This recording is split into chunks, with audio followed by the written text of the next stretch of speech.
Ivan Marquez, isang masipag na lalaki sa kanyang 30s, ay namumuhay ng isang monotonous na buhay bilang valet sa isang marangyang golf club sa Madrid. Ngunit si Ivan ay nangangarap ng higit pa at handang gawin ang lahat para makamit ang mas magandang buhay. Ang kanyang ama ay dati mayroong matatag na trabaho na sumusuporta sa kanilang pamilya. Ngunit lahat ay nagbago noong recession ng Spain noong 1993 nang mawalan ng kabuhayan ang kanyang ama, na nagdulot ng kahirapan sa kanilang pamilya. Hanggang ngayon, nananatiling puno ng sama ng loob ang kanyang ama. Determinado si Ivan na hindi manahin ang mga pagkadismaya ng kanyang ama, kaya patuloy siyang naghahanap ng mga pagkakataon upang mapabuti ang kanyang kalagayan. Isang araw, inalok si Ivan na ihatid ang isang lasing na bisita papuntang Brussels kapalit ng €300. Ngunit habang humihinto sila para maggasolina, natagpuan niyang himbing ang bisita. Dahil sa kanyang kuryosidad, binuksan niya ang trunk at natagpuan ang maletang dala ng bisita. Sa loob nito, natuklasan niya ang malaking halaga ng pera. Hindi na nagdalawang isip si Ivan at kumuha ng ilang pera at itinago ito. Pagdating sa destinasyon, pumasok ang bisita sa isang gusali dala ang maleta ngunit agad ding lumabas na walang dala.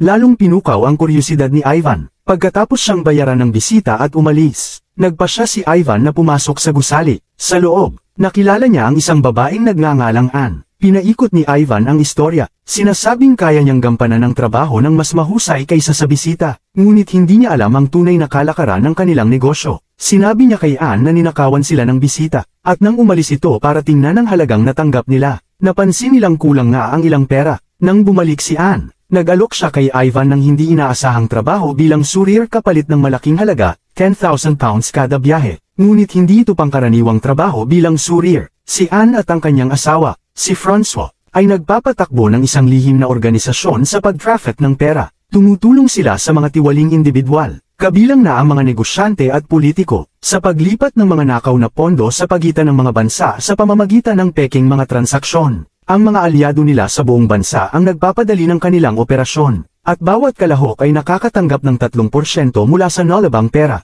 Ang unang misyon ni Ivan ay maghatid ng kabayo kay Francisco, isang kilalang personalidad sa Marbella, para sa kaarawan ng kanyang anak na babae. Si Francisco ay isang middleman sa trafficking ng pera sa pagitan ng Belgium at Spain. Ipinakilala ni Francisco ang kanyang sarili kay Ivan, at ipinahayag ang kahalagahan ng tiwala sa kanilang mga transaksyon. Inabutan niya si Ivan ng isang malita na para kay Ann. Sa kanyang pagbalik, hinarang siya ng 2 French police officers para tanungin at inspeksyonin ang kanyang sasakyan. Ngunit mabilis na natanto ni Ivan na konektado ang mga pulis sa organisasyon at sinusubok lang ang kanyang katapatan, na matagumpay naman niyang napasa. Pagbalik niya kay Ann, ginantimpalaan siya ng isang sobra na naglalaman ng kanyang bayad. Ang pagtanggap ng £10,000 kada biyahe ay parang katuparan ng pangarap para kay Ivan, na halos nakikita na ang buhay na lagi niyang pinapangarap. Nagdiwang sina Ann at Ivan sa isang casino bar, kung saan madali silang nagka-bonding, na para bang matagal na silang magkakilala. Habang lumalalim ang gabi, tumindi rin ang kanilang koneksyon,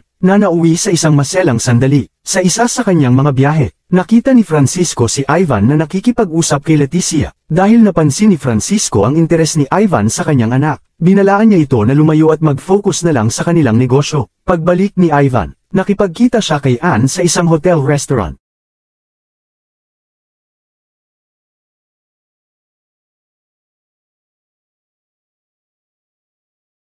Habang naroon, napansin nila ang isang magkasintahan na malakas ang tawanan at usapan. Sa sumunod na pangyayari, dumalo si Ivan sa isang meeting kasama ang associate ni Ann na si Style, kung saan natutunan niya ang tungkol sa kanilang sopistikadong sistema ng paglaban ng pera, na idinisenyo ng isang IT specialist upang maiwasan ang pagkakatuklas. Tumanggap ng tawag si Ivan mula sa kanyang ina na hinihimok siyang bumisita. Sinabi niyang abala siya sa trabaho, ngunit nangakong dadalaw kapag nagkaroon ng oras. Bigla na lamang nakilala ni Ivan ang isang lalaking nakita niya kanina sa restaurant na pinag-uusapan sa TV ang mga proyekto sa pagpapagawa ng mga bahay para sa kawanggawa, isang karaniwang paraan ng mga politiko upang maglaban ng ilegal na pondo. Nakilala niya ang lalaki bilang si Luis Acana, isang politiko, at natanto niyang ang babaeng kasama nito ay ang kanyang kalaguyo. Malaki na ang ipinagbago ng buhay ni Ivan. Ngayon, tinatamasa na niya ang isang komportableng pamumuhay. Gayunpaman, hindi siya kontento sa pagiging surir lamang. Nais niyang mapabilang sa 3% na tumatanggap ng mga kita mula sa ilegal na pera. Dahil sa pagkilala niya sa pagkakasangkot ng kanyang bayan sa iligal na paglipat ng pera, nagdesisyon siyang pakanabangan ang sitwasyon. Nagsimulang madalas na bumisita si Ivan sa hotel, umaasang makita si Acana at ang kanyang kalaguyo. Isang araw, Nakita ni Ivan si Akana at ang kanyang kalaguyo na umaalis sa kanilang silid para maghapunan sa restaurant, at sinunggaban niya ang pagkakataon na pumasok sa kanilang silid at magtanim ng kamera. Subalit, hinarang siya ni Janek, isang empleyado ng hotel na matagal nang nagmamasid sa kanya. Nakuha ni Ivan ang loob ni Janek sa pamamagitan ng suhol at iminungkahi na magtulungan sila sa maingat na paglalagay ng kamera sa silid. Ito ang simula ng isang partnership sa pagitan nina Ivan at Janek. Pareho silang may malalaking ambisyon. At sabik si Janek na kumita ng higit pa sa kanyang kasalukuyang sweldo bilang isang hotel worker. Kilala si Janek bilang hari ng mga party sa iba't ibang club, at marami siyang koneksyon sa kanilang lugar. Ang kanilang samahan ay nagtulak sa isang yugto ng magulong pamumuhay na puno ng mga party, paggamit ng droga, at pag-aagawan ng kapangyarihan habang gabi-gabi silang magkasamang nagpupunta sa mga club. Kinabukasan, nilapitan nina Ivan at Janek si Akana bitbit ang isang video ng politiko at ng kanyang kalaguyo upang kumbinsihin ito. Inilahad ni Ivan ang kanyang plano na magtayo ng sangay ng money trafficking sa Marbella at humingi ng mga kontak para mapadali ang paglipat ng mga pondo sa pagitan ng mga bansa. Dahil sa pagkakapo sa sitwasyon, ipinakilala ni Akana si Ivan sa kanyang cartel bilang pamangkin at inayos ang isang pagpupulong kung saan inilatag ni Ivan ang kanyang panukala. Nagdududa ang mga lalaki at sinabi nilang wala naman silang nagiging problema sa pakikitungo kay Francisco, ngunit inendorso ni Akana si Ivan. Pinatotohanan ang kanyang pagiging discreet at maaasahan. Nakalaunan ay nag-udyok sa kanila na makipagtulungan. Nakuha ni Ivan ang kanyang unang puhunan at bumalik sa Brussels, na pinahanga si Anne sa kanyang ambisyon. Gayunpaman, ipinahayag ni Anne ang kanyang pag-aalala sa posibleng problema kay Francisco dahil sa pag-aagaw ng kanyang mga kliyente. Ngunit tiniyak ni Ivan sa kanya na kontrolado niya ang sitwasyon. Kinabukasan, binisita ni Ivan ang kanyang mga magulang, dala ang ilang mga regalo.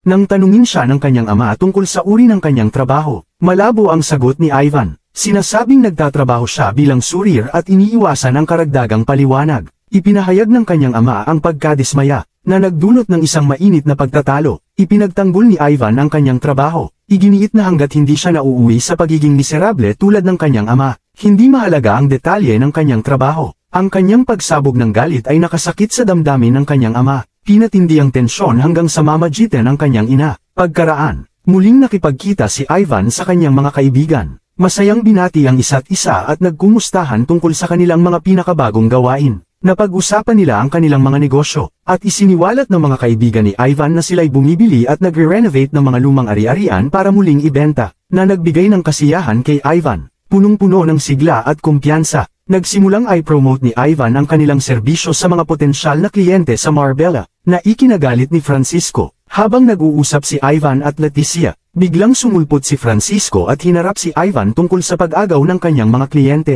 Sa kabila ng mga banta ni Francisco, hindi natinag si Ivan at lumakad na walang pinsala. Ngunit sa kanilang pag-uwi, inatake at binugbog sila ni Janek ng mga tauhan ni Francisco. Dahil dito, napilitang bumalik si Ivan para makipag-usap kay Francisco at magkasundo. Ipinahayag ni Ivan na hindi siya maaaring umalis ng Marbella ngunit nangako na hindi niya tatargetin ang mga kliyente ni Francisco. Bilang kapalit, bawat bagong kliyenteng makuha ni Ivan, ibibigay niya kay Francisco ang 30% ng kita. Isang kasunduang tinanggap ni Francisco. Dahil sa bagong kasunduan, maayos na nagpatuloy ang negosyo nina Ivan at Janek, at sila'y lumalangoy na sa pera, na tinatamasa ang kanilang bagong yamang buhay. Gayunpaman, pagkatapos ng isang magulong gabi ng pagdiriwang, natagpuan ni Anne si Ivan na lasing sa kanyang kwarto. Binalaan siya ni Anne na ang kanyang pabaya at mapanganib na asal ay nagdudulot ng banta sa kanilang mga negosyo, na naging dahilan upang maging defensible si Ivan. Ipinaalam ni Anne na nakatanggap ng tip-off ang kanyang asawa tungkol sa isang undercover investigation na tumutugi sa mga nagtatraffic ng pera,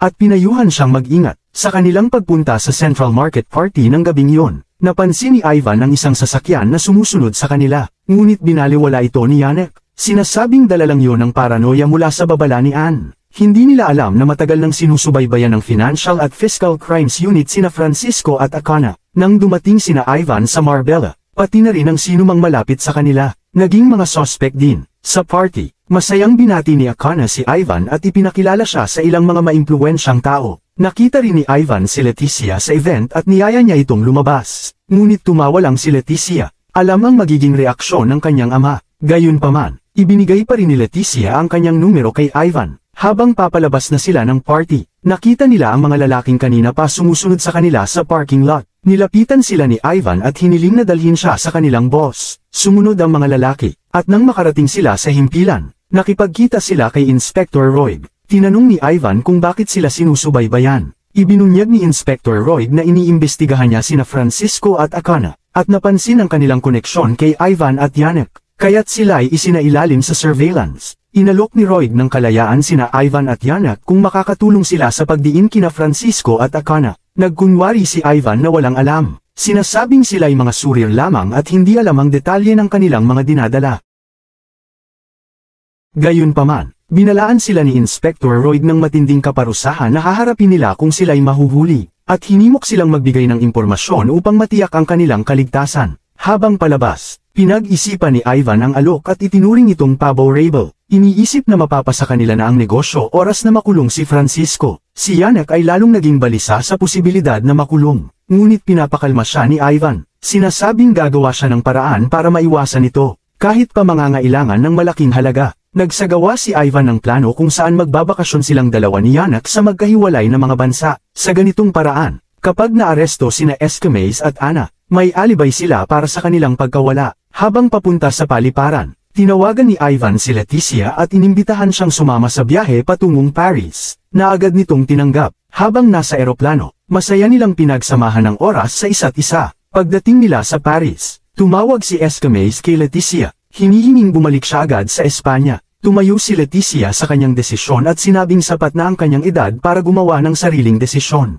na ikinagulat ng kanyang ama. Ibinigay ni Ivan kay Leticia ang isang singsing at masaya siyang hinalikan nito. Naglakbay sila mula sa isang syudad patungo sa susunod. Tinatamasa ang kanilang mga pakikipagsapalaran. Samantala, si Inspector Roig, sa tulong ng mga impormasyong ibinigay ni Ivan, ay natuklasan ang korupsyon sa pagpaplano ng mga lungsod ng estado. Maraming individual, kabilang sina Escamez at Akana, ang nasangkot, na nagresulta sa pagsis ng daan-daang milyong piso. Nang makita ito sa balita, nagmadaling nag-impake si Leticia at bumalik ng Madrid. Matapos maaresto si Escamez, iminungkahi ni Anne at Francois na magtago muna upang kumalma ang sitwasyon. Ngunit hindi ito pinansin ni Ivan. Nakita niya ito bilang isang pagkakataon upang agawin ang mga kliyente ni Escamez. Nakita ni Francois na desperado ang kasigasiga ni Ivan at nagpasya siyang hayaan na lang ito. Bumalik sina Ivan at Janek sa Madrid at ipinagpatuloy ang kanilang mga buhay na parang walang nangyari. Isang umaga, dumating si Leticia at nakita si Ivan na nasa kama kasama ang dalawang babae.